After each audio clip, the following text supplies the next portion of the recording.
ನಾವು ಇವ್ರ ಕಾಟಕ್ಕೆ ನಾವು ಹೋಟ್ಲತ್ರ 10 ಗಂಟೆವರೆಗೂ ಇದ್ರೆ 10 ಗಂಟೆಯಲ್ಲಿ ಗುಂಪು ಕಟ್ಕೊಂಡು ಬರ್ತಾರೆ. ಎಲ್ಲರೂ ಗುಂಪು ಕಟ್ಕೊಂಡು ಬರ್ತಾರೆ, ಬೇಕಂತಾನೆ ಜಗಳ ಮಾಡ್ತಾರೆ, ಮಾನ ಮರ್ಯಾದೆಗೆ ಹಂಚ್ಕೊಂಡು ಮಾಡ್ತಾರೆ. ಎಷ್ಟೆಂತ ಹಂಚ್ಕೊಂಡಿರೋದು.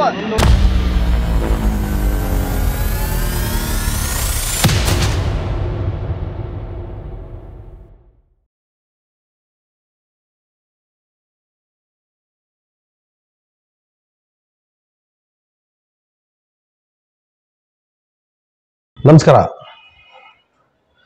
ಸ್ನೇಹಿತರೆ, ಇತ್ತೀಚೆಗೆ ನೀವು ಗಮನಿಸಿರ್ತೀರ, ಈ ಮೈಕ್ರೋ ಫೈನಾನ್ಸ್ಗಳಿಂದ ಜನಗಳು ಏನೆಲ್ಲ ಅವಸ್ಥೆ ಪಡ್ತಿದ್ದಾರೆ, ಏನೆಲ್ಲ ಘಟನೆಗಳು ಸಂಭವಿಸ್ತಾ ಇದ್ದಾವೆ ಅನ್ನೋದನ್ನ ನೀವೆಲ್ಲರೂ ಗಮನಿಸಿದ್ದೀರ. ನೋಡಿ ಸ್ನೇಹಿತರೆ, ಈ ಮೈಕ್ರೋ ಫೈನಾನ್ಸ್ಗಳ ವಿರುದ್ಧ ಈ ಸಾಮಾಜಿಕ ಜಾಲತಾಣ ಅಂದರೆ ಯೂಟ್ಯೂಬರ್ಸ್ಗಳು ಏನಿದ್ದಾರೆ, ಸುಮಾರು ವರ್ಷಗಳಿಂದ ಇದರ ವಿರುದ್ಧವಾಗಿ ಅವರು ಒಂದಷ್ಟು ಸುದ್ದಿಯನ್ನು ಬಿತ್ತರಿಸ್ತಿದ್ದಾರೆ, ಜನಗಳನ್ನು ಜಾಗೃತಿಗೊಳಿಸುವಂಥ ಕೆಲಸವನ್ನ ಮಾಡ್ತಾ ಇದ್ದಾರೆ.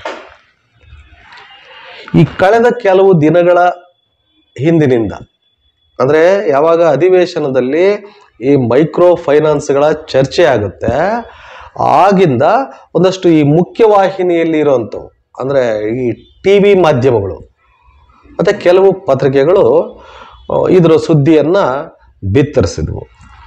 ಅಲ್ಲಿ ತನಕನೂ ಈ ಸಮಸ್ಯೆ ಅವ್ರಿಗೆ ಕಾಣಲೇ ಇಲ್ಲ.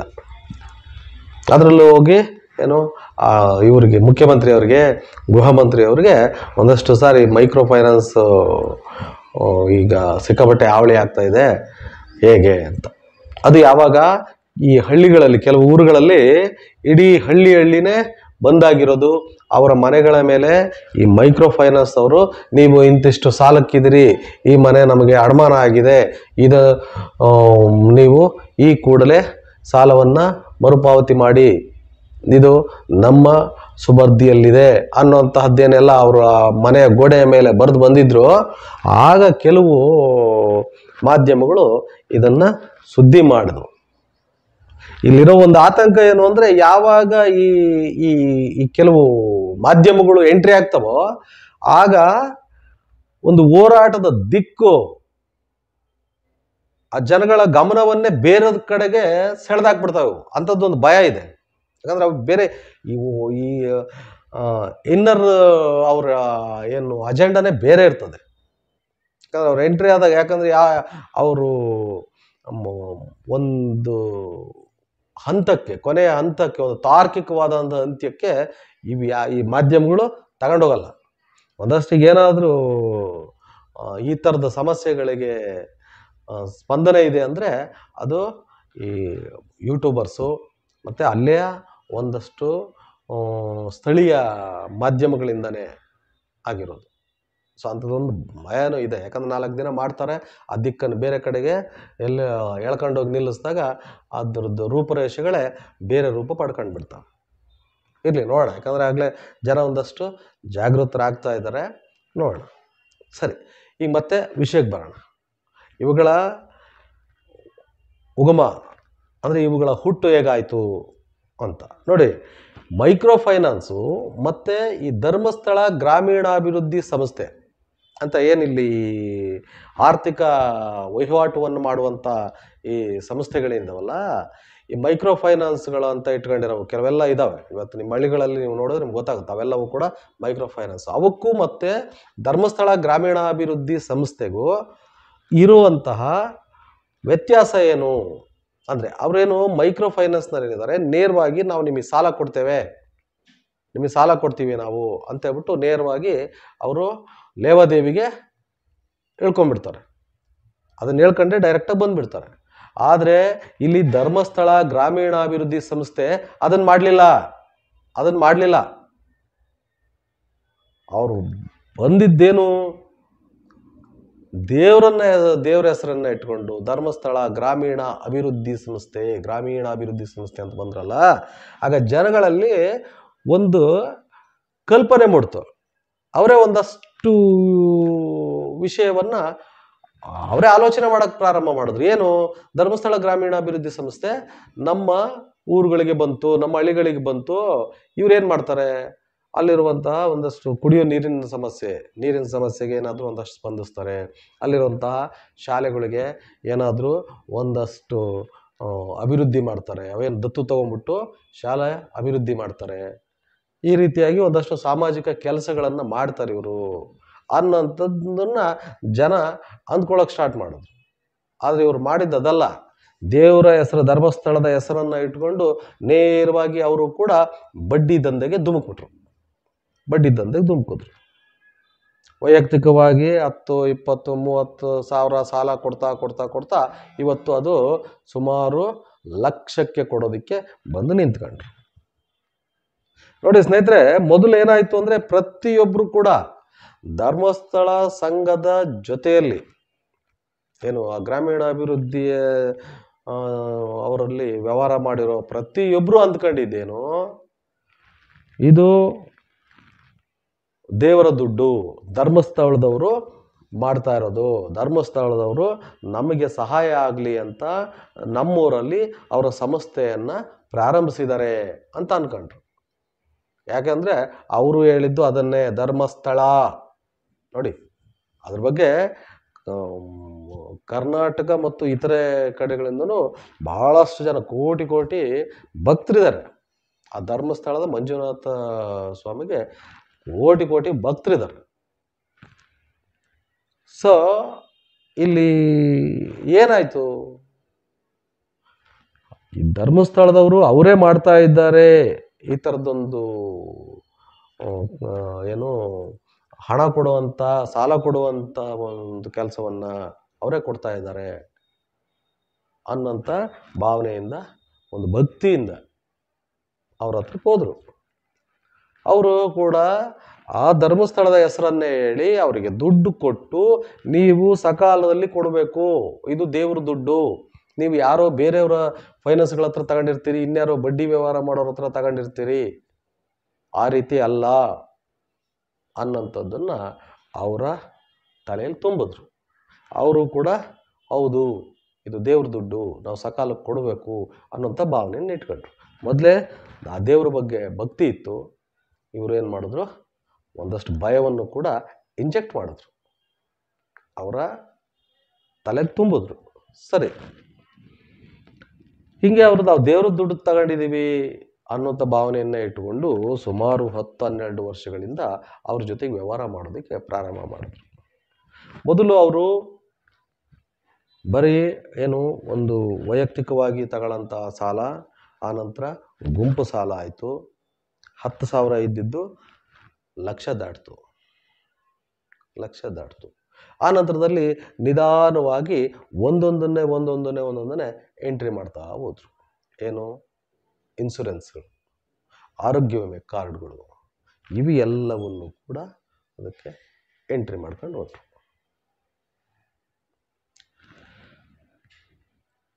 ಇವೆಲ್ಲವೂ ಇದ್ದಾಗ್ಯೂ ಕೂಡ ಜನ ಅವರು ಹೇಳಿದ್ದನ್ನೆಲ್ಲ ಕೇಳ್ತಾ ಹೋದ್ರು, ಅವರಿಗೆ ಪೂರಕವಾಗಿ ಸ್ಪಂದಿಸ್ತಾ ಹೋದ್ರು.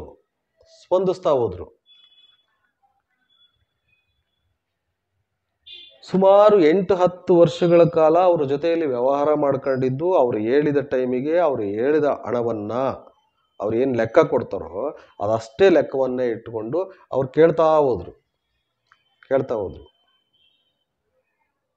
ಸೊ ಯಾವಾಗ ಜನ ಇವ್ರು ಹೇಳಿದ್ದನ್ನೆಲ್ಲ ಕೇಳೋದಕ್ಕೆ ಸ್ಟಾರ್ಟ್ ಮಾಡಿದ್ರಲ್ಲ, ಮಾಡ್ಕೊಂಡ್ರಲ್ಲ, ಆಗ ಅವ್ರುಗಳ ವರ್ತನೆ ಹೇಗಾಗೋಯ್ತು ನೋಡ್ರಿ. ಇವರು ಪ್ರಾರಂಭದಲ್ಲಿ ದಪ್ಪಯ್ಯ ಅನ್ಕೊಂಡು ಇವ್ರ ಹಳ್ಳಿಗಳಿಗೆ ಬಂದವರು. ದಪ್ಪಯ್ಯ ಅಂತ ಅನ್ಕೊಂಡು ಒಂದು 5-6 ಜನ ಬಂದವರು, ಆಫೀಸ್ ಮಾಡ್ಕೊಂಡ್ರು. 5-6 ಜನ ಇದ್ರು ಅಲ್ಲಿ. ಆ ನಂತರದಲ್ಲಿ ಹಣ ವಸೂಲಿ ಮಾಡೋದಿಕ್ಕೆ 100 ಜನಗಳನ್ನ ಇವರು ಅಪಾಯಿಂಟ್ ಮಾಡ್ಕೊಂಡ್ರು. 100 ಜನಗಳನ್ನ ಅಪಾಯಿಂಟ್ ಮಾಡ್ಕೊಂಡ್ರು. ಸರಿ, 100 ಜನಗಳನ್ನ ಅಪಾಯಿಂಟ್ ಮಾಡ್ಕೊಂಡ್ರು. ಅವರು ಹೆಂಗೆ ಅಂದ್ರೆ ಬೆಳಗ್ಗೆ ಎದ್ದ ತಕ್ಷಣ ಯಾರು ನನಗೆ ಫೋನ್ ಮಾಡಿದ್ರು. ಈಗೇನು ನಾನು ಈ ವಿಡಿಯೋಗಳನ್ನ ಏನು ನಾನು ಮಾಡೋದಕ್ಕೆ ಪ್ರಾರಂಭ ಮಾಡಿದೆ, ಈ ವಿಷಯವನ್ನು ನಿಮ್ಮ ಜೊತೆ ಚರ್ಚೆ ಮಾಡ್ಕೊಳಕ್ಕೆ ಪ್ರಾರಂಭ ಆದಾಗಿಂದ ನೂರಾರು ನನಗೆ ಫೋನ್ ಕಾಲ್ಸ್ ಬಂದಿದೆ. ಅದರಲ್ಲಿ ಆಯ್ದ ಕೆಲವನ್ನು ಮಾತ್ರ ನಾನು ನಿಮ್ಮ ಗಮನಕ್ಕೆ ತಂದಿದ್ದೇನೆ. ಅದರಲ್ಲೊಬ್ರು ಹೇಳ್ತಾರೆ, ಸರ್ ನನ್ನ ಮನೆಯಲ್ಲಿ ಇದೇನು ಈ ಸಂಘದ ದುಡ್ಡನ್ನು ವಸೂಲಿ ಮಾಡೋದಕ್ಕೆ ಹೋಗ್ತಾರಲ್ಲ ಒಂದಷ್ಟು ಜನ ಹುಡುಗರು ನನ್ನ ಮನೆಯಲ್ಲೇ ಬಾಡಿಗೆಗಿದ್ರು. ಅವ್ರಿಗೆ ಹೇಳ್ಕೊಡ್ತಿದ್ದೇನು, ನೀವು ಅವ್ರ ಹತ್ರ ದುಡ್ಡಿ ವಸೂಲಿಗೆ ಹೋಗ್ತೀರಾ, ನೀವು ದುಡ್ಡು ವಸೂಲಿಗೆ ಹೋದಾಗ ಅವರ ಸ್ಥಿತಿ ಯಾವುದನ್ನು ಕೇಳಬಾರ್ದು. ಅಲ್ಲಿ ಅವ್ರ ಮನೆಯಲ್ಲಿ ಎಂಥದ್ದೇ ಘಟನೆ ನಡೆದಿರ್ಬೋದು, ನೀವು ದುಡ್ಡು ಕೊಟ್ಟಾಗ್ಲೇನೆ ಅಲ್ಲಿಂದ ಹೊರ ಬರಬೇಕು. ಅವ್ರ ದುಡ್ಡು ಕೊಟ್ಟಾಗ್ಲೇ ನೀವು ಅಲ್ಲಿಂದ ಹೊರಡಬೇಕು. ಅಲ್ಲಿ ತನಕ ಎಷ್ಟೊತ್ತೇ ಆಗಲಿ ನೀವು ಅಲ್ಲಿದ್ದು ವಸೂಲಿ ಮಾಡ್ಕೊಂಡು ಬರಲೇಬೇಕು. ಇಲ್ಲ ಅಂದರೆ ಅವತ್ತು ಎಷ್ಟು ಅಮೌಂಟ್ ಯಾರು ಕಟ್ಟಿಲ್ವೋ ಅದು ಬಂದಿಲ್ಲ ಅಂದರೆ ನಿಮ್ಮಗಳಿಗೆ ಕೊಡುವಂಥ ಸಂಬಳದಿಂದ ನಾವು ಕಟ್ ಮಾಡ್ಕೊಳ್ತೇವೆ. ಅವ್ರು ಯಾವ ಪರಿಸ್ಥಿತಿಯಲ್ಲಿದ್ದರೂ ಸಹಿತ ನೀವು ದುಡ್ಡನ್ನು ವಸೂಲಿ ಮಾಡ್ಕೊಂಡೇ ಬರಬೇಕು ಅಂತ ಹೇಳಿ ಅವ್ರಿಗೆ ಕಳಿಸ್ಕೊಡ್ತಾನೆ. ಆ ಟೀಮ್ ಲೀಡರ್ ಅಂತ ಇರ್ತಾನಲ್ಲ, ಅವರ ಚರ್ಚೆನೇ ಇದು ಅಂತ ನನಗೊಬ್ಬರು ಫೋನ್ ಮಾಡಿ ಹೇಳ್ತಾರೆ. ನೋಡ್ರಿ, ಇಲ್ಲೇನಾಗಿದೆ, ದುಡ್ಡು ಕೊಟ್ಟಿದ್ದಾರೆ ಅವರು, ಸುಮಾರು 8-10 ವರ್ಷಗಳ ಕಾಲ ಅದನ್ನು ಸಾಂಗವಾಗಿ ಕಟ್ಕೊಂಡು ಬರ್ತಾ ಇದ್ದಾರೆ. ಒಂದು ದಿವಸ ಇವರು ಅವರಿಗೆ ಟೈಮ್ ಕೊಡಲ್ಲ ಅಂದರೆ ಇದರ ಅರ್ಥ ಏನು?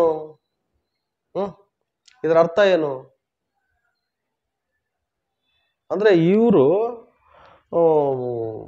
ದುಡಿಯೋದಕ್ಕೋಸ್ಕರನೇ ಬಂದವರು. ಇವರು ದುಡ್ಡನ್ನು ಚೆಲ್ಲಿ ದುಡ್ಡನ್ನು ದುಡಿಯೋದು.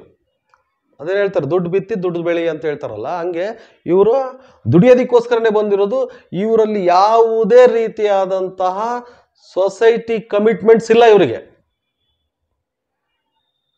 ಸೊಸೈಟಿ ಕಮಿಟ್ಮೆಂಟ್ಸ್ ಇಲ್ಲ. ಗ್ರಾಮೀಣಾಭಿವೃದ್ಧಿ ಅನ್ನೋಂಥದ್ದು ಇದೆಯಲ್ಲ, ರಿಜಿಸ್ಟರ್ ಮಾಡ್ಕೊಂಡ್ಬಿಡ್ಬೋದು ಅಂತ ಹೇಳ್ಬಿಟ್ಟು ರಿಜಿಸ್ಟರ್ ಮಾಡ್ಕೊಂಡ್ಬಿಟ್ರು. ಅದಕ್ಕೆ ಆ ಧರ್ಮಸ್ಥಳವನ್ನ ಟ್ಯಾಗ್ ಮಾಡ್ಕೊಂಡ್ರು. ಯಾವುದೋ ಒಂದು ಹೆಸರು ಬೇಕಲ್ಲ, ಒಂದು ಸಂಘಕ್ಕೆ ಒಂದು ಹೆಸರು ಬೇಕು. ಇವ್ರು ಧರ್ಮಸ್ಥಳ ಅಂತ ಸೇರಿಸ್ಬಿಟ್ರು. ಯಾಕೆ ಅಂತಂದ್ರೆ ಜನಗಳು, ಕೋಟಿ ಜನಗಳು ಇಲ್ಲಿ ಪ್ರತಿ ಊರಲ್ಲೂ ಧರ್ಮಸ್ಥಳ ಸ್ವಾಮಿಯ ಭಕ್ತರಿದ್ದಾರೆ. ಅವರ ಭಕ್ತಿಯನ್ನ ಇವರು ಎನ್ಕ್ಯಾಶ್ ಮಾಡ್ಕೋಬೇಕು. ಅವ್ರಿಗಿರೋ ದೇವ್ರ ಮೇಲಿರುವಂತ ಒಂದು ಸೆಂಟಿಮೆಂಟ್ ಅನ್ನ ನಾವು ಅದನ್ನ ಹಣದ ರೂಪವಾಗಿ ಪಡ್ಕೋಬೇಕು. ಅವರಿಂದ ಅದನ್ನ ಅವರು ನಮ್ಮ ಗ್ರಾಹಕರನ್ನಾಗಿ ಮಾಡ್ಕೋಬೇಕು. ಆ ಮೂಲಕವಾಗಿ ನಾವು ದುಡಿಬೇಕು ಅನ್ನೋಂತ ಒಂದು ಮನಸ್ಥಿತಿಯಿಂದ ಬಂದಿದ್ದಾರಂತ ಅನ್ಸಲ್ಲ? ಅನ್ಸೋದಿಲ್ವಾ? ನೋಡಿ, ಸುಮ್ಮನೆ ಯೋಚನೆ ಮಾಡ್ರಿ. ಇವ್ರು ಯಾರೋ ಅಂದ್ಕೊಂಡಿರ್ತಾರೆ, ಒಬ್ರು ಯಾರೋ ಭಕ್ತರು, ಸ್ವಾಮಿ ನಾನು ಈ ಕೆಲಸ ಆದ್ರೆ ಇಂಥ ದಿವಸ ನಾನು ನಿನ್ನ ಸೇವೆಗೆ ಬರ್ತೀನಿ, ನೀನು ಬಂದು ನೋಡ್ಕೊಂಬರ್ತೀನಪ್ಪ, ನಿನಗೆ ಹಣ್ಣು ಕಾಯಿ ಕೊಡ್ತೀನಪ್ಪ ಅಂತ ಹೇಳಿ ಕೈ ಮುಕ್ಕೊಂಡಿರ್ತಾರೆ. ಅರ್ಕೆ ಅಂತಾರಲ್ಲ, ಅರ್ಕೆ ಹೊತ್ಕೊಂಡಿರ್ತಾರೆ. ಏನೋ ಕೆಲಸ ಆಯ್ತು ಅಂತ ಇಟ್ಕೊಳ್ಳೋಣ, ಅವ್ರ ಕೆಲಸ ಆಗೋಗುತ್ತೆ ಅಂತ ಇಟ್ಕೊಳ್ಳೋಣ.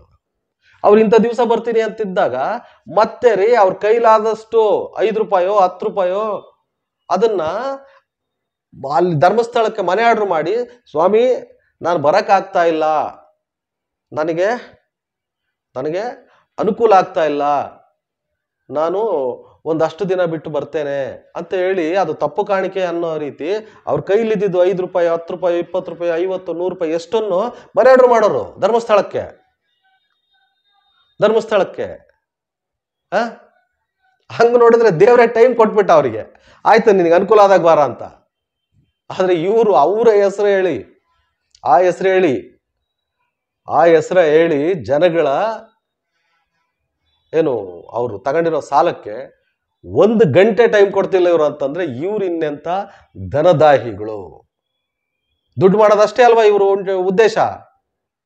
ನೆಪ ಮಾತ್ರಕ್ಕೆ ಯಾವಾಗ ಅಲ್ಲಲ್ಲಿಯೇ ಕೆಲವು ಸಂಘಟನೆಗಳು ಪತ್ರಿಕೆಯವರು ಏನು ಅವ್ರ ಬಗ್ಗೆ ಕೇಳಕ್ಕೆ ಇಡ್ಕೊಂಡಾಗ ಅಲ್ಲೋಗಿ ಅಲ್ಲೆಲ್ಲೋ ಕೆರೆ ಹೂಳೆತ್ತಿಸ್ದೆ, ಇಲ್ಲಿ ಯಾವುದೋ ಮೇಲೆ ಒಂದಷ್ಟು ಹೆಂಚಾಕಿಸ್ದೆ, ಇತ್ತೀಚೆಗೆ ಇನ್ಯಾರ್ದೋ ಒಂದು ಅಲ್ಲಿ ಯಾರೋ ನಿರ್ಗತಿಕರಿಗೆ ಮನೆ ಕಟ್ಕೊಟ್ಟೆ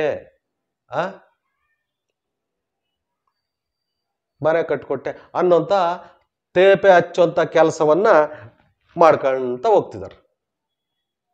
ತೇಪೆ ಹಚ್ಚೋ ಕೆಲಸ ಇದು. ತೇಪೆ ಹಚ್ಚೋ ಕೆಲಸ ಮಾಡ್ತಾರೆ. ಯಾಕಂದ್ರೆ ಯಾರಾದ್ರೂ ಕೇಳಿದ್ರೆ ನಾವಲ್ಲಿ ಶಾಲೆ ಕಟ್ಟಿದ್ವಿ ಶಾಲೆ ಕಟ್ಟೋದಕ್ಕೆ ಅಲ್ಲಿ ಕಟ್ಕೊಂತಾರೆ ಅವ್ರು. ಕೊನೆ ಪಕ್ಷ ಅದನ್ನ ದತ್ತು ತಗೊಂಡು ಅವ್ರಿಗೆ ಅಲ್ಲಿಗೆ ಏನ್ ಬೇಕೋ ಅದನ್ನ ಮಾಡ್ಕೊಂಡೇ ಹೋಗ್ಬೋದಲ್ಲ. ಅಂದ್ರೆ ದತ್ತು ತಗೊಂಡ್ರೆ ಪ್ರತಿಯೊಂದು ನಿಭಾಯಿಸ್ಬೇಕು.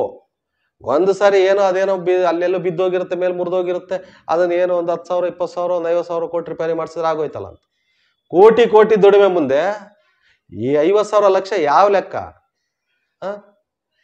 ಆ ತರ ತೇಪೆ ಹಚ್ಚೋ ಕೆಲಸವನ್ನ ಮಾಡ್ಕೊಂಡು ಹೋಗ್ತಿದ್ದಾರೆ ನೋಡ್ರಿ.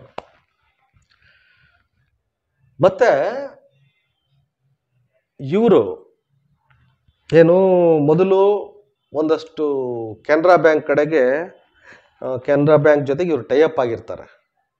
ಯಾರು? ಧರ್ಮಸ್ಥಳ ಗ್ರಾಮೀಣಾಭಿವೃದ್ಧಿ ಸಂಸ್ಥೆಯವರು. ಮೊದಲು ಹೇಳಿದ್ದೇನು ಇವರು, ನಾವು ದೇವ್ರ ದುಡ್ಡು ಕೊಡ್ತಾ ಇದ್ದೀವಿ, ನಾವು ಕೊಡ್ತಾ ಇರೋದು ಅಂತ ಬಂತು. ಆ ನಂತರ ಕೆನರಾ ಬ್ಯಾಂಕ್ನವ್ರ ಜೊತೆಗೆ ಟ್ಯಾಗ್ ಆಗಿ ಅವರಿಂದ ಸಾಲ ಕೊಡಿಸ್ತಾ ಇದ್ದೀವಿ ಅಂತ.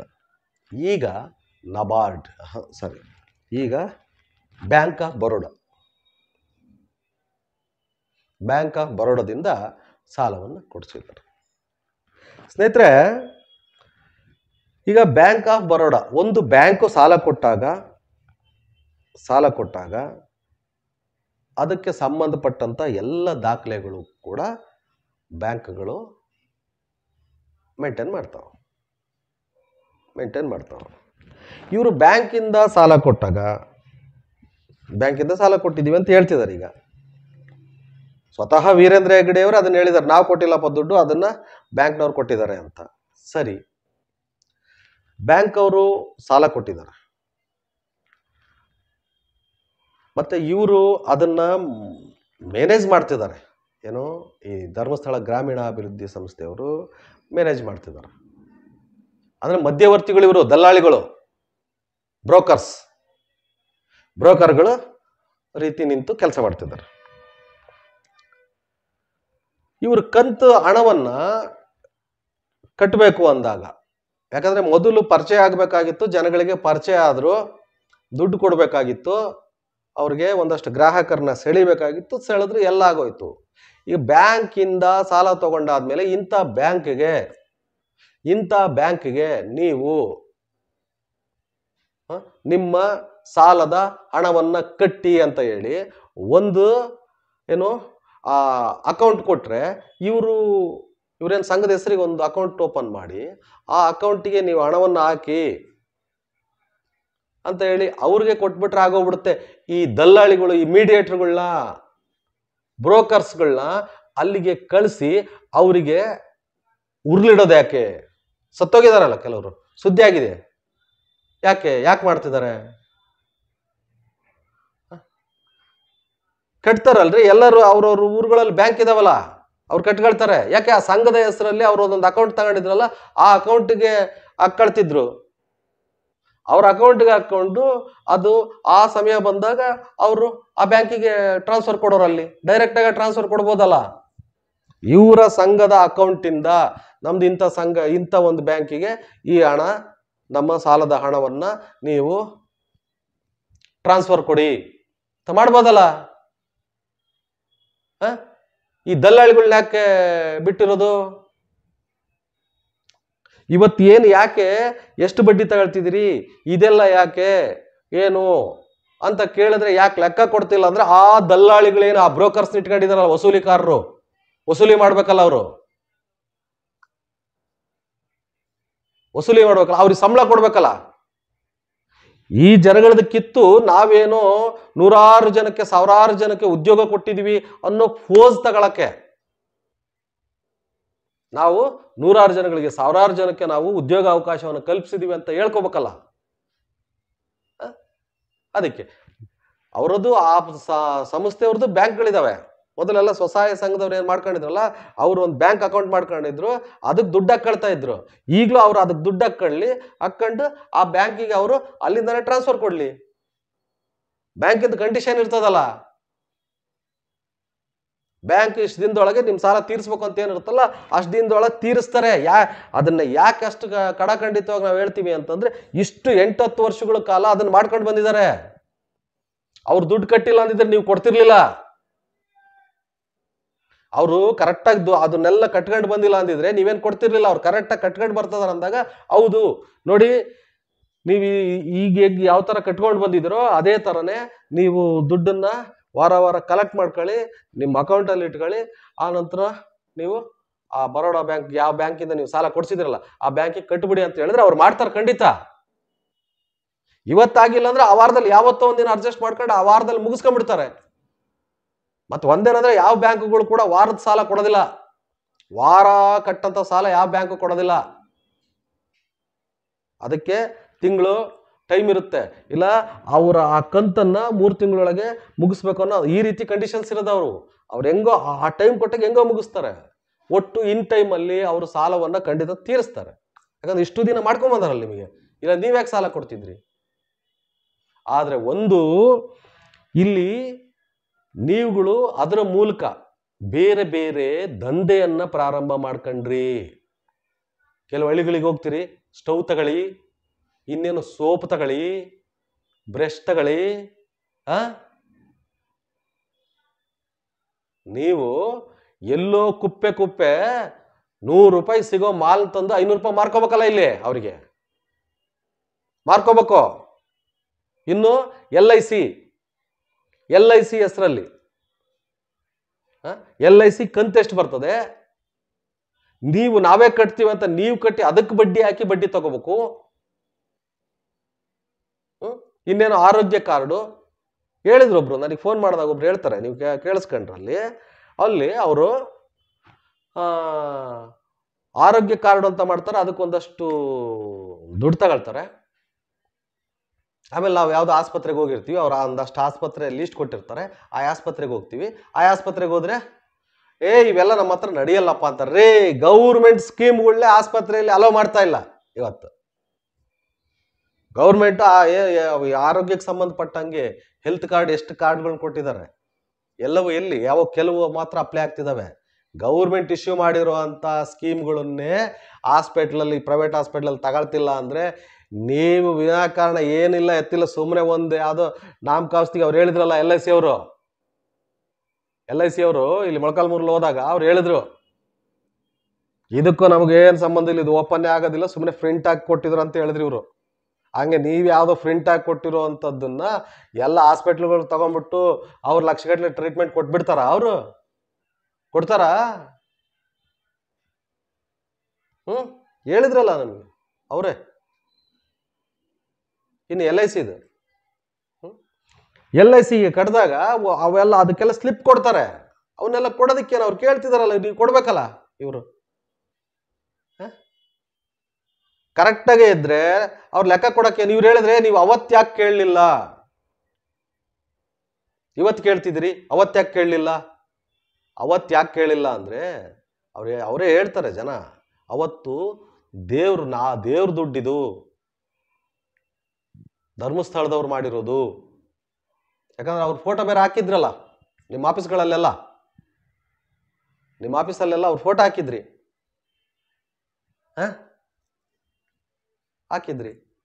ಅದಕ್ಕೆ ಅವ್ರೇನ್ ಮಾಡಿದ್ರು, ನಂಬಿದ್ರು. ಅದಕ್ಕೆ ನಿಮ್ಮನ್ನ ಲೆಕ್ಕನೂ ಕೇಳಲಿಲ್ಲ, ಇದನ್ನ ಇವಕ್ಕೆ ಬೇರೆ ಏನು ಕೇಳಲೇ ಇಲ್ಲ ಅವ್ರು. ನಿಮಗೆ ನೀವು ಎಷ್ಟು ಬಡ್ಡಿ ಎಷ್ಟಾಗ್ತದೆ, ಏನು ಮಾಡ್ತಿದ್ರಿ, ಹೆಂಗ್ ಮಾಡ್ತೀವಿ, ಏನು ಕೇಳಲಿಲ್ಲ. ನೀವು ಒಂದು ಅಕೌಂಟ್ ಬುಕ್ ಕೊಡ್ರಿ, LIC ಬಾಂಡಿಂದ ಇದು ಕೊಡ್ರಿ, ಅದಕ್ಕೆ ಏನೇನು ಕೇಳಲೇ ಇಲ್ಲ ಅವ್ರು. ಯಾಕೆ ಕೇಳಲಿಲ್ಲ ಅಂದ್ರೆ ನೀವು ಆ ಧರ್ಮಸ್ಥಳದ ಹೆಸರನ್ನ ಹೇಳಿದ್ರಿ. ಹಾಗಾಗಿ ಜನ ಅದ್ರ ಮೇಲೆ ಅಭಿಮಾನ ಇದೆ, ಭಕ್ತಿ ಇದೆ, ಹಂಗೆ ನೀವು ಆ ಥರದ್ದು ಒಂದು ನಂಬಿಕೆ ಇದೆ. ಅದೇ ನಂಬಿಕೆ ಮೇಲೆ ಅವತ್ತು ಕೇಳಲಿಲ್ಲ. ಯಾವಾಗ ನೀವೇ ಸ್ವತಃ ಏನು ನೀವು ಫೋಟೋ ಹಾಕೊಂಡಿದ್ರಿ ವೀರೇಂದ್ರ ಹೆಗ್ಡೆ ಅವರೇ, ಇದು ನಾವು ಕೊಟ್ಟಿರೋ ದುಡ್ಡಲ್ಲಪ್ಪ, ಬ್ಯಾಂಕ್ ಅವ್ರು ಕೊಟ್ಟಿದ್ದಾರೆ ಅಂತ ತಕ್ಷಣನೇ ಜನಗಳಿಗೆ ಹೌದಾ ಅಂದ್ರೆ ಇದು ದೇವ್ರ ದುಡ್ಡಲ್ವಾ ಅಂತ. ಮತ್ತೆ ಒಂದಷ್ಟು ಜನ ಏನ್ ಅನ್ಕೊಂಡಿದ್ರು ಅಂದ್ರೆ ಧರ್ಮಸ್ಥಳದವರು ಆ ದೇವ್ರ ದುಡ್ಡನ್ನು ಕೊಡ್ತಾ ಇದ್ದಾರೆ, ಆ ರೀತಿ ಅದನ್ನ ಸಾಲ ತಗೊಂಡಾಗಾದ್ರು, ದೇವ್ರ ದುಡ್ಡನ್ನ ಸಾಲ ತಗೊಂಡಾಗಾದ್ರೂ ನಮ್ಮ ಸಮಸ್ಯೆಗಳು ತೀರಿ ನಾವು ಒಂದಷ್ಟು ಅನುಕೂಲಸ್ಥರ ಆಗ್ತೀವಿ ಅನ್ನುವಂತ ಒಂದು ಭಾವನೆ ಇಟ್ಕೊಂಡಿದ್ರು. ಆ ಭಾವನೆಯಿಂದ ಎಷ್ಟೋ ಜನ ಸಾಲ ತಗೊಂಡ್ರಲ್ಲಿ, ದೇವ್ರ ದುಡ್ಡು ತಗೊಂಡಾದ್ರೂ ನಮಗಿರೋ ಒಂದಷ್ಟು ಕಷ್ಟಗಳು ಪರಿಹಾರ ಸಿಗುತ್ತೇನೋ ಅನ್ನೋಂಥ ಭಾವನೆ ಇಟ್ಕೊಂಡಿದ್ರು. ಹಂಗಾಗಿ ನಿಮ್ಮನ್ನ ಅವತ್ತು ಕೇಳಲಿಲ್ಲ. ಯಾವಾಗ ನಿಮ್ಮ ಬಾಯಿಂದನೇ ಬಂತಲ್ಲ ನಾವು ಕೊಟ್ಟಿರೋದಲ್ಲ ಬ್ಯಾಂಕಿಂದ ಅಂತ, ಅವಾಗ ಲೆಕ್ಕ ಕೇಳಿದ್ರು. ಅದರಲ್ಲಿ ತಪ್ಪೇನು? ಅವತ್ತು ಕೇಳಲಿಲ್ಲ ಇವತ್ತಾಕೆ ಕೇಳ್ತೀರಿ ಅಂತ ನೀವು ಇವತ್ತು ಕೇಳ್ತೀರಂದ್ರೆ, ಬ್ಯಾಂಕ್ ಸಾಲ ಕೊಟ್ಟಾಗ ಅದು ಬ್ಯಾಂಕ್ಗಳಿರೋದೇ ಹಣದ ಲೇವಾದೇವಿ ಮಾಡೋದಕ್ಕೆ, ಹಣದ ವ್ಯವಹಾರ ಮಾಡೋದಕ್ಕೆ. ಅದನ್ನ ಲೆಕ್ಕ ಕೇಳಲೇಬೇಕು, ಲೆಕ್ಕ ಕೇಳಲೇಬೇಕು. ಅವತ್ತು ಯಾಕೆ ಲೆಕ್ಕ ಕೇಳಿದ್ದಿಲ್ಲ ಅಂದ್ರೆ, ಧರ್ಮಸ್ಥಳ ಅನ್ನೋದು ನನ್ನ ಮನೆ ಇದ್ದಾಗ ಅನ್ಕೊಂಡಿದ್ರು ಅವತ್ತು. ಹಂಗಾಗಿ ಮನೆ ಯಾರೋ ಒಬ್ರು ಹಿರಿಕರು ದುಡ್ಡು ಕೊಟ್ಟಾಗ ಇವರು ಅವ್ರಿಗೆ ದುಡ್ಡು ಕೊಟ್ಟಾಗ, ಅಥವಾ ಅವರು ಇವ್ರಿಗೇನೋ ಖರ್ಚಿಗೆ ಕೊಟ್ಟಾಗ ಯಾರು ಏನ್ ಮಾಡಿದೆ ಅಂತ ಮನೆಗಳನ್ನ ಯಾರನ್ನೂ ಕೂಡ ಲೆಕ್ಕ ಕೇಳಲ್ಲ. ಅದೇ ಭಾವನೆ ಇತ್ತು ಅವತ್ತು. ಧರ್ಮಸ್ಥಳ ಅಂದ್ರೆ ನಮ್ದು ಅನ್ನೋಂಥ ಭಾವನೆ ಇತ್ತು. ಹಂಗಾಗಿ ಇವ್ರು ಕೊಟ್ಟು ದುಡ್ಡಿಗೆ ಲೆಕ್ಕ ಕೇಳಲಿಲ್ಲ. ಇನ್ನೊಬ್ಬ ಯಾವುದೋ ವ್ಯಕ್ತಿ, ಮೂರನೇ ವ್ಯಕ್ತಿ ನಮ್ಗೆ ಸಾಲ ಕೊಟ್ಟಿದ್ದಾನೆ ಅಂದಾಗ, ಹೌದು ನಾನು ಸಾಲ ತಗೊಂಡಿದ್ದೀನಿ, ನಾನು ಬಡ್ಡಿ ಎಷ್ಟು ಕಟ್ಟಬೇಕು, ನಾನು ಕಟ್ಟಿರೋ ದುಡ್ಡಿಗೆ ಬಡ್ಡಿ ಅವ್ರೇನು ಕೊಡ್ತಾರೆ, ಅವ್ರ ಹತ್ರ ತಗೊಂಡಿರೋ ಸಾಲಕ್ಕೆ ನಾನು ಎಷ್ಟು ಬಡ್ಡಿ ಕೊಡ್ಬೇಕು ಅನ್ನೋದು ಲೆಕ್ಕ ಕೇಳ್ಬೇಕಲ್ವಾ. ಮತ್ತೆ ಇನ್ನೊಂದು ಗೊತ್ತಿರಲಿ, ಸ್ವಸಹಾಯ ಸಂಘದ ಪರಿಕಲ್ಪನೆ ಅದು. ಹಣದ ವ್ಯವಹಾರವನ್ನ ಕಲಿಸೋದಿಕ್ಕೆ ಹುಟ್ಟಿಕೊಂಡಂತ ಸಂಸ್ಥೆ ಅದು. ಏನು ಪ್ರೊಫೆಸರ್ ಮೊಹಮ್ಮದ್ ಯೂನಸ್ ರವರು ಅವ್ರು ಆ ಕಲ್ಪನೆ ಇಟ್ಕೊಂಡು ಹುಟ್ಟಾಕ್ತಾರಲ್ಲ, ಉದ್ದೇಶನೇ ಇದು. ಪ್ರತಿಯೊಬ್ಬರಿಗೂ ಕೂಡ, ಇಲ್ಲಿ ಹುಟ್ಟಿರೋ ಪ್ರತಿಯೊಬ್ಬರಿಗೂ ಕೂಡ ವ್ಯವಹಾರ ಜ್ಞಾನ ಬರಬೇಕು. ಅದರಲ್ಲೂ ಆರ್ಥಿಕ ವಹಿವಾಟು, ಆರ್ಥಿಕ ವ್ಯವಹಾರ, ಆ ಪ್ರಜ್ಞೆಯನ್ನ ಜನಗಳಲ್ಲಿ ಮೂಡಿಸ್ಬೇಕು. ಖರ್ಚು ಮತ್ತು ಆದಾಯ ಇವುಗಳ ತುಲನೆಯನ್ನ, ಇವುಗಳನ್ನ ಅವರು ಲೆಕ್ಕ ಹಾಕಬೇಕು ಅನ್ನೋಂತ ಒಂದು ಕಾನ್ಸೆಪ್ಟ್ ಇಟ್ಕೊಂಡೇ ಹುಟ್ಟಿದ್ದು. ಅವರಿಗೆ ಲೆಕ್ಕ ಕೇಳೋಷ್ಟು ಒಂದಷ್ಟು ನಾಲೆಡ್ಜ್ ಬಂತು ಅಂತೇಳಿ ಖುಷಿ ಪಡೋದು ಬಿಟ್ಟು, ಅವತ್ತು ಕೇಳಲಿಲ್ಲ ಇವತ್ತಾಕೆ ಕೇಳ್ತೀರಿ ಅಂತಂದ್ರೆ, ನೀವು ಮನೆ ತಂದು ಕೊಟ್ಟಿದ್ದೀರಾ, ಬ್ಯಾಂಕಿಂದ ತಂದು ಕೊಟ್ಟಾಗ ಲೆಕ್ಕ ಕೇಳ್ತಾರೆ, ಲೆಕ್ಕ ಕೊಡಬೇಕು. ಅದಕ್ಕೆ ಪೂರಕವಾಗಿ ದಾಖಲೆಗಳನ್ನು ಕೂಡ ಅವ್ರಿಗೆ ಕೊಡಬೇಕು. ಅವ್ರಿಗೆ ದಾಖಲೆ ಕೊಟ್ಟಿಲ್ಲ ಅಂದ್ರೆ ಅಲ್ಲಿ ನೀವು ಏನೋ ಕಳ್ಳಾಟ ಆಡ್ತಿದ್ದೀರಿ ಅಂತ. ಯಾವಾಗ ಇರೋ ವಿಷಯನ ಹಿಂಗೇನಾಯ್ತು ಅಂತ ಕೇಳಿದಾಗ ಹೇಳ್ದೇ ಇದ್ರೆ ಅಲ್ಲಿ ಏನೋ ನಡೀತಾ ಇದೆ ಅಂತ ತಾನಾಗೆ ಒಂದು ಅನುಮಾನ ಹುಟ್ಟಲ್ವಾ? ಅದೇ ರೀತಿ ಅನುಮಾನ ಎಲ್ಲರಲ್ಲೂ ನಿಮ್ಮ ಮೇಲೆ ಹುಟ್ಟಿದೆ, ಇವ್ರ ಮೇಲೆ ಹುಟ್ಟಿದೆ, ಅದು ಹುಟ್ಟಿದೆ. ಆ ಅನುಮಾನ ಪರಿಹರಿಸ್ಕೋಬೇಕು ಅಂದ್ರೆ ಅದಕ್ಕೆ ಪೂರಕವಾದಂತ ಅಲ್ಲಿ ಏನಿದೆಯೋ ಅದನ್ನ ಬಿಚ್ಚಿ ಇವ್ರ ಮುಂದೆ ಇಡಬೇಕು, ಅದಕ್ಕೆ ದಾಖಲೆಗಳನ್ನು ಕೊಡಬೇಕು. ಅದನ್ನು ಕೊಡದೆ ಯಾವಾಗ ಕೇಳಲಿಲ್ಲ ಇವಾಗ ಕೇಳ್ತೀರಿ ಅಂದ್ರೆ? ಮತ್ತೆ ಸ್ನೇಹಿತರೆ ನೋಡ್ರಿ, ಒಂದು ಸಾರಿ ಅಲ್ಲಿ ಅಧಿವೇಶನದಲ್ಲಿ ಚರ್ಚೆ ಆಗಿದ್ದು ಬಿಟ್ರೆ ಇದ್ರ ಸದ್ದುಗದ್ಲೆ ಇಲ್ಲ, ಸದ್ದುಗದ್ಲೆ ಇಲ್ಲ ಇದ್ರದ್ದು. ಯಾಕೆ? ಊರ್ ಬಿಟ್ಟು ಹೋದ್ರು ಜನ, ಊರ್ ಬಿಟ್ಟು ಹೋಗ್ತಿದ್ದಾರೆ, ಕೆಲವರು ಸತ್ತೇ ಹೋಗಿದ್ದಾರೆ. ಇರೋ ಕೆಲಸನ ಬಿಟ್ಟು ಬೇರೆ ಎಲ್ಲೋ ಹೋಗಿ ಹೆಂಗೆಂಗೋ ಯಾವ್ಯಾವ್ದೋ ರೀತಿ ಬದುಕ್ತಾ ಇದ್ದಾರೆ. ಇಲ್ಲಿ ಸಾಲ ತಗೊಂಡಿದ್ದ ದೌರ್ಭಾಗ್ಯಕ್ಕೆ ಸರ್ಕಾರ ಇದ್ರ ಬಗ್ಗೆ ನಿಗಾ ವಹಿಸ್ಬೇಕಲ್ಲ. ಸರ್ಕಾರ ಇಂಥವನ್ನೆಲ್ಲ ಒಂದು ತಹಬದಿಗೆ ತಂದು ನಿಲ್ಲಿಸ್ಬೇಕಲ್ಲ. ಮತ್ತೆ ಇನ್ನೊಂದು ಆಶ್ಚರ್ಯ ಒಂದು ಏನ್ ಗೊತ್ತಾ, ಇಲ್ಲಿ ಇಷ್ಟೆಲ್ಲ ಆಗ್ತಾ ಇದೆ, ಊರ್ ಬಿಟ್ಟು ಹೋಗ್ತಾ ಇದ್ದಾರೆ, ಸತ್ತು ಹೋಗ್ತಿದ್ದಾರೆ ಅಂತಂದಾಗ್ಲೂ ಇಲ್ಲಿ ಕರ್ನಾಟಕದಲ್ಲಿ ಎಷ್ಟು ಸಂಘಟನೆಗಳಿದಾವೆ, ಯಾವ ಸಂಘಟನೆಯವ್ರಿಗೂ ಇದು ಕಾಣಿಸ್ತಿಲ್ವಾ? ಆ ಜನಗಳ ಕೂಗು ಕೇಳಿಸ್ತಾನೆ ಇಲ್ವಾ? ಯಾರಿಗೂ ಬೇಕಾಗೇ ಇಲ್ವಾ? ಎಲ್ಲಿಗೆ ಬಂದು ನಿಂತ್ಕೊಂಡ್ಬಿಡ್ತಲ್ರಿ? ಯಾವ್ದಾವ್ದು ಸಣ್ಣಕ್ಕೆ ಏನೆಂತ ಹೋರಾಟಗಳು, ಹಬ್ಬ ಎಂತೆಂತ ಹೋರಾಟಗಳು ಎದ್ದು ಬಿಡ್ತಾವ. ಜೀವ ಕಳ್ಕೊಳ್ತಿದ್ದಾರೆ, ಊರ್ ಬಿಟ್ಟು ಹೋಗ್ತಾ ಇದ್ದಾರೆ, ಬದುಕು ಮೂರ ಬಟ್ಟೆ ಆಗಿ ಅಯ್ಯೋ ನಮ್ಮನ್ನ ಕಾಪಾಡ್ರು ಅಂತ ಜನ, ಒಂದಷ್ಟು ಜನ. ಕೆಲವರು ನಾವು ಕರೆಕ್ಟ್ ಇದಪ್ಪ, ಅವ್ರು ಸರಿ ಇದಾರ ಅಂತ ಹೇಳ್ಬೋದು, ಆದ್ರೆ ಒಂದಷ್ಟು ಜನ ಅವಸ್ಥೆ ಪಡ್ತಿದಾರಲ್ಲ, ಅದಕ್ಕೆ ಇನ್ ಕೆಲವರು ಅಂತಾರೆ ಯಾಕೆ ತಗೋಬೇಕು, ತಗೊಂಡ್ಮೇಲೆ ಕಟ್ಟಬೇಕು. ಹೌದ್ರಿ, ಅವ್ರು ಕಟ್ಟಲ್ಲ ಅಂತ ಹೇಳಿಲ್ಲ, ಕಟ್ತೀವಿ, ಆದ್ರೆ ಅದಕ್ಕೆ ಸಂಬಂಧಪಟ್ಟಾಗೆ ನಾವು ಕಟ್ಟಿರೋ ದುಡ್ಡಿಗೆ ಲೆಕ್ಕ ಕೊಡ್ರಿ, ಕಟ್ಟಿರೋ ದುಡ್ಡಿಗೆ ಲೆಕ್ಕ ಕೊಡ್ರಿ, ನಾವು ಕಟ್ತೀವಿ, ಇಂಥವೆಲ್ಲ ಹೇಳ್ತಿದಾರಲ್ಲ, ಇಂಥವೆಲ್ಲ ಹೇಳ್ತಿದ್ದಾರೆ. ಅವ್ರೆ ನಾವು ಕಟ್ಟಲ್ಲ, ಎತ್ತಾಕ್ತೀವಿ ಅಂತ ಹೇಳ್ತಿಲ್ಲ. ಆದ್ರೆ ಅವ್ರು ಯಾವಾಗ ಅವ್ರಿಗೆ ಲೆಕ್ಕ ಕೊಡ್ತಿಲ್ಲ, ಸರಿಯಾಗಿ ಅವರಿಗೆ ದಾಖಲೆ ಕೊಡ್ತಿಲ್ಲ, ಅವ್ರು ಕಟ್ಟಿರುವಂಥ ಒಂದಷ್ಟು LICಗಳು ಏನಾಯ್ತು, ಆ ಬಾಂಡ್ಗಳು ಅದ್ರ ಲೆಕ್ಕ ಹೇಳ್ತಿಲ್ಲ, ಇನ್ನೇನು ಆರೋಗ್ಯ ಕಾರ್ಡ್ ಏನು ಲೆಕ್ಕ ಹೇಳ್ತಿಲ್ಲ. ಇದೆಲ್ಲ ಲೆಕ್ಕ ಕೊಡ್ರಿ ಅಂದ ತಕ್ಷಣ ಅವ್ರು ನಿಮ್ಮನ್ನ ಎತ್ತಾಕೋಸ್ಕರ ಇವನ್ನೆಲ್ಲ ಕೇಳ್ತಿಲ್ಲ. ಅವರಲ್ಲಿ ಒಂದು ವ್ಯವಹಾರ ಪ್ರಜ್ಞೆ ಮೂಡ್ತಾ ಇದೆ, ಅದನ್ನ ಅರ್ಥ ಮಾಡ್ಕೋಬೇಕು. ಹಂಗಾಗಿ ಎಷ್ಟೇ ಜನ ಆಗಿರ್ಲಿ, ಒಂದಷ್ಟು ಜನ ಅವ್ರ ಪರವಾಗೇ ಇರಲಿ, ಅವ್ರ ಹತ್ರ ತಗೊಂಡಿದ್ದು ನಾವು ಕಟ್ಟಬೇಕು, ಸರಿ ಕಟ್ರಿ, ನೀವು ಅದನ್ನ ತಿಳ್ಕೊಳಲ್ಲ, ಕಣ್ಣು ಮುಚ್ಕೊಂಡು ಅವ್ರು ಕರ್ಕೊಂಡು ಹೋಗಿದ್ ಕಡೆ ಹೋಗ್ತೀವಿ ಅಂದ್ರೆ ಹೋಗ್ರಿ. ಆದ್ರೆ ಕಣ್ಬಿಟ್ಟು ಆ ಒಂದು ಆ ಥರದ್ದೊಂದು ವ್ಯವಹಾರ ಜ್ಞಾನವನ್ನ ಪಡ್ಕೊಂಡಿರೋರು, ನಾವು ಅದ್ರ ಬಗ್ಗೆ ತಿಳ್ಕೊಬೇಕು ಅಂದಂಥವ್ರಿಗಾದ್ರೂ ಇಲ್ಲಿ ಸಹಾಯಕ್ಕೆ ನಿಂತ್ಕೋಬೇಕಲ್ಲ. ಎಷ್ಟು ಸಂಘಟನೆಗಳ್ರಿ, ನಾಡು ನುಡಿ ಸಂಘಟನೆ, ಜಾತಿ ಸಂಘಟನೆ, ಧರ್ಮ ಸಂಘಟನೆ, ಎಷ್ಟಿದಾವೆ ಸಂಘಟನೆಗಳು, ಎಷ್ಟು ಹೋರಾಟ ಸಮಿತಿಗಳಿದಾವೆ, ಎಷ್ಟು ಜನ ನಾಯಕರಿದ್ದಾರೆ. ಯಾರಿಗೂ ಅವ್ರ ಕೂಗೆ ಕೇಳಿಸ್ತಿಲ್ವಲ್ರಿ, ಕೂಗೆ ಕೇಳಿಸ್ತಿಲ್ಲ.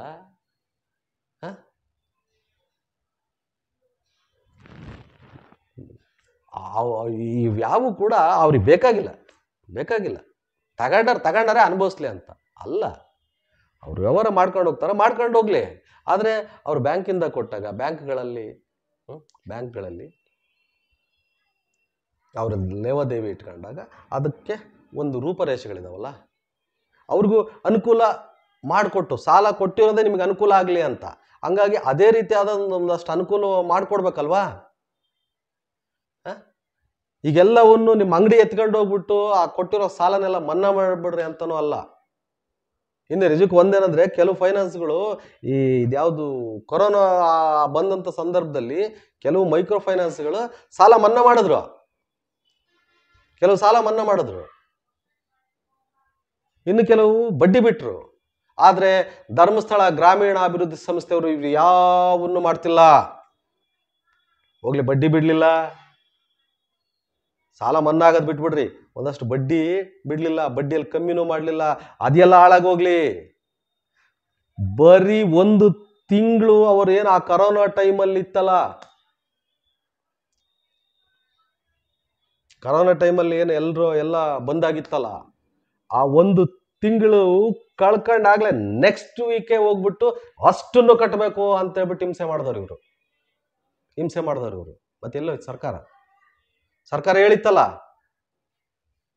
ಸರ್ಕಾರ ಹೇಳಿತ್ತು ಈ ರೀತಿಯಾಗಿ ಅವರಿಗೆ ತೊಂದರೆ ಕೊಡಬಾರ್ದು.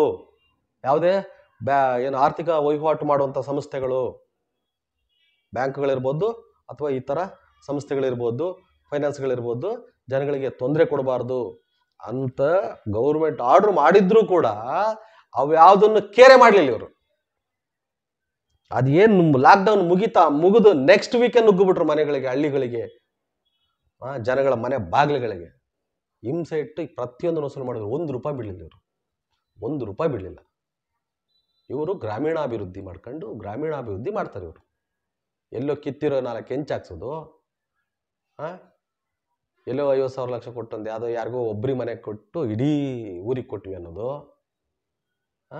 ಅದಕ್ಕೆ ಸಾಲದಂಗೆ ಅಲ್ಲೇ ಊರಲ್ಲಿ ಇವ್ರದೇ ಒಂದು ಸಂಘ ಮಾಡ್ಕೊಂಡು ಆ ಊರಿನ ಮುಖಂಡರುಗಳನ್ನ ಅವರ ಡೈರೆಕ್ಟರ್ಗಳನ್ನಾಗಿ ಇನ್ನೇನು ಸಲಹಾ ಸಮಿತಿ ಅನ್ನಂಗೆ ಮಾಡ್ಕೊಂಡು ಅವ್ರನ್ನ ಅಡ್ಡ ಇಟ್ಕೊಳ್ಳೋದು. ಎಲ್ಲಿಗೆ ಬಂದು ನಿಂತ್ಕೊಳ್ತ್ರಿ? ಎಲ್ಲಿಗೆ ಬಂದು ನಿಂತ್ಕೊಳ್ತು? ಸರ್ಕಾರ ಒಂದಿನ ಜೋರಾಗಿ ಅರಸಾಡಿದ್ರು, ಅಧಿವೇಶನದಲ್ಲಿ ಮುಗಿದೋಯ್ತು. ಇನ್ನು ಮಾಧ್ಯಮಗಳಿಗೆ ಕಂಡೇ ಇರಲಿಲ್ಲ. ಯಾವಾಗ ಇದನ್ನೇನು ಇವು ಯೂಟ್ಯೂಬರ್ಸು ಭಾಳ ದೊಡ್ಡ ಮಟ್ಟದಲ್ಲಿ ಎದ್ದಾಳಕ್ಕೆ ನಿಂತ್ಕೊಂಡ್ರು, ಸ್ಥಳೀಯ ಏನು ಪತ್ರಿಕೆಗಳು ದೊಡ್ಡದಾಗಿ ಅದ್ರ ವಿರುದ್ಧ ದನಿ ಎತ್ತಕ್ಕೆ ನಿಂತಲ್ಲ, ಆಗ ಈ ಒಂದಷ್ಟು ಏನು ಮುಖ್ಯವಾಹಿನಿಯಲ್ಲಿರುವಂಥ TV ಚಾನಲ್ನವರು ಒಂದಷ್ಟು ಸುದ್ದಿ ಮಾಡ್ಕೊಂಡ್ರು, ಬಿಟ್ರು. ಇನ್ನು ಕೆಲವರು ಅಲ್ಲಿ ಯಾರ್ದೋ ಒಂದು ಪರಮೇಶ್ ಅವ್ರದೋ, ಒಂದು ಸಿದ್ದರಾಮಯ್ಯ ಅವ್ರದೋ ಒಂದು ಫೋಟೋ ಹಾಕೋದು, ಮೈಕ್ರೋ ಫೈನಾನ್ಸ್ ಶಾಕಿಂಗ್ ನ್ಯೂಸ್ ಅಂತ ಹಾಕೋದು, ಅದನ್ನ ವಿಡಿಯೋ ನೋಡ್ತಾ ಹೋದ್ರೆ ಈ ಫೈನಾನ್ಸ್ಗಳ ಬಗ್ಗೆ ಒಂದು ವಿಷಯನೂ ಇರಲ್ಲ, ಟ್ಯಾಗ್ ಲೈನ್ ಮಾತ್ರ ಅದನ್ನು ಕೊಟ್ಟು ಅವರು ಅಲ್ಲಿಗೆ ಮುಗಿಸಿದ್ರು. ಎಚ್ಚೆತ್ಕೋಬೇಕಲ್ಲ ಜನ, ಎಚ್ಚೆತ್ಕೋಬೇಕು. ಇವರೆಲ್ಲರೂ ಒಂದಷ್ಟು ಈ ಸಂಘಟನೆಗಳು ಇನ್ನೇನು ಮೀಡಿಯಾಗಳು ಅವೆಲ್ಲವೂ ಕೂಡ ಜನಗಳಲ್ಲೇನ್ರಿ ದುಡ್ಡು ತಗೊಳ್ಳೋದೇ ಅನುಕೂಲಕ್ಕಂತ ಇವ್ರು ಪ್ರಾಣ ಹೋಗೋದಿಕ್ಕೆ ಸಾಲ, ಪ್ರಾಣ ತೆಗಿಯಕ್ಕೆ ಸಾಲ ಯಾಕೆ ಕೊಡ್ಬೇಕು?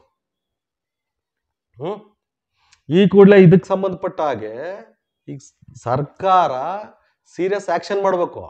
ಮತ್ತೆ ಸ್ಥಳೀಯವಾಗಿ ನನಗೆ ಅವರಿಂದ ಸಮಸ್ಯೆ ಆಗ್ತಾ ಇದೆ ಅಂತ ಹೇಳಿ ಪೊಲೀಸ್ಗೆ ಕಂಪ್ಲೇಂಟ್ ಕೊಟ್ಟಾಗ ಅವ್ರು ಅದನ್ನ ಸೀರಿಯಸ್ ಆಗಿ ತಗೋಬೇಕು. ಈಗ ಯಾರೋ ಒಬ್ರು ದುಡ್ಡು ಕೊಟ್ಟಿರ್ತಾರೆ, ಅವ್ನು ಇನ್ನೊಬ್ನು ಇಸ್ಕೊಂಡಿರ್ತಾನೆ, ಅವ್ನು ಕಟ್ಟಲ್ಲ ಅಂದಾಗ ಎಷ್ಟು ಕೇರ್ ತಗೊಳ್ತೀರ? ಹಂಗೆ ನಾನು ದುಡ್ಡು ಕೊಟ್ಟಿದ್ದೀನಿ, ಅವ್ನಿಗೆ ಕೊಡ್ತೀನಿ, ಆದ್ರೆ ಅವ್ನು ನನಗೆ ಲೆಕ್ಕ ಕೊಡ್ತಿಲ್ಲ, ಸುಳ್ಳು ಲೆಕ್ಕ ಕೊಡ್ತಾ ಇದ್ದಾನೆ. ಈಗ LICದು ಅದು ಅದ್ರ ಬಗ್ಗೆ ಕ್ಲಾರಿಟಿನೇ ಇಲ್ಲ. ಅದ್ರ ಬಗ್ಗೆ ಪೊಲೀಸ್ಗೆ ಹೇಳಿದ್ರೆ ಅವ್ರೇನು ತಲೆನೇ ಕೆಡಿಸ್ಕೊಳ್ತಿಲ್ಲ. ಮತ್ತೆ ಸಾಲದಕ್ಕೆ ಒಂದೇನು ಅಂತಂದ್ರೆ, ಇಲ್ಲೇ ಮೊಳಕಾಲ್ಮೂರು LIC ಅವ್ರು ಹೇಳಿದ್ದೇನು ಅಂದ್ರೆ, ಇದು ಓಪನ್ ಆಗಲ್ಲ ಇಲ್ಲಿ, ಮತ್ತೆ ಇದು ಇಲ್ವೇ ಇಲ್ಲ ನಮ್ಮಲ್ಲಿ, ಸುಮ್ಮನೆ ಪ್ರಿಂಟ್ ಹಾಕಿದಾರೆ ಅಂತ ಹೇಳ್ಬಿಟ್ರಲ್ಲ. ಹಾಗಾದ್ರೆ LIC ಅವರು ಅವ್ರ ಮೇಲೆ ನಮ್ಮ ಹೆಸರನ್ನ ಬಳಸ್ಕೊಂಡಿದ್ದೀರಿ ಅಂತ LIC ಅವರು ಆ ಸಂಘದ ಮೇಲೆ ಕೇಸ್ ಯಾಕೆ ಮಾಡ್ತಿಲ್ಲ?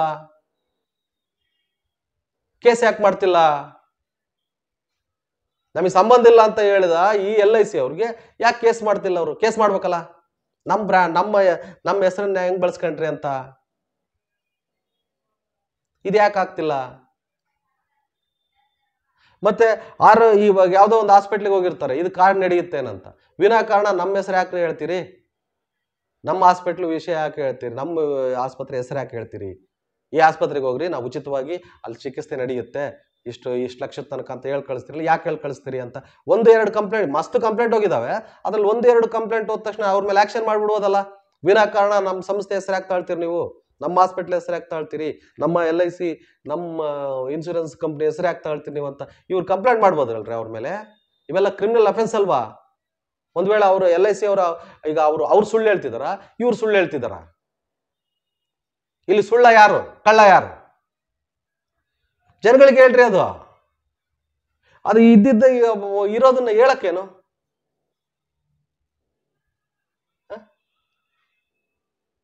ಆಗ್ಲೇ ಮನೆಗಳು ಒಡೆದೋದ್ವು, ಅಕ್ಕ ತಂಗಿಯರು ಒಡೆದೋದ್ರು, ಅತ್ತೆ ಸೊಸೆಯರು ಒಡೆದೋದ್ರು, ಕೆಲವು ಕಡೆ ಗಂಡ ಹೆಂಡತಿ ಕೂಡ ಒಡೆದೋದ್ರು. ಭಾವನೆಗಳಿಗೆ ಬೆಂಕಿ ಇಟ್ಬಿಟ್ರು ಇವ್ರು.